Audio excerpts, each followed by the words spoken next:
මිනිස් ඉතිහාසයේ අභ්‍යවකාශ යුගයේ පටන් ගන්නේ මීට අවුරුදු 55කට කලින්. 1957 අවුරුද්දේ ඔක්තෝබර් 4 වෙනිදා ස්පුට්නික් 1 චන්ද්‍රිකාව යවලා ඒ ඉතිහාසයට උරුමකම් කිව්වේ රුසියාව. ඒ වගේම අද සුප්‍රීම් සැට් 1 පණිවිඩ චන්ද්‍රිකාව අපේ රටේ අභ්‍යවකාශ ඉතිහාසයේ මුල් පිටුව පෙරළුවා. ඒ ගමනේ රූපරාමුත් චීනෙන් අපිට ලැබුණා.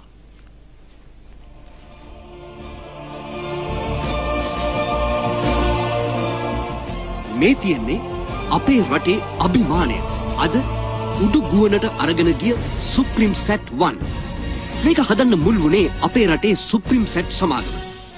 චීන රජයේ සමාගමක් එක්ක එකතු වෙලා සුප්‍රීම් සැට් සමාගම මේ වැඩේට අත තිබ්බේ ඩොලර් මිලියන 320ක ආයෝජනයකින්. එහෙම හැදුණු සුප්‍රීම් සැට් ගුවන්ගත වෙන්න නියමිත වෙලා තිබුණේ පහුගිය බ්‍රහස්පතින්දා හවස. හැබැයි ඒ වැඩේ කල් ගියේ එදා අභ්‍යවකාශයේ තිබුණ කාලගුණික තත්ත්වයේ බලපෑමෙන්. ඒත් අද හැම දේම හරියට සිද්ධ වුණා.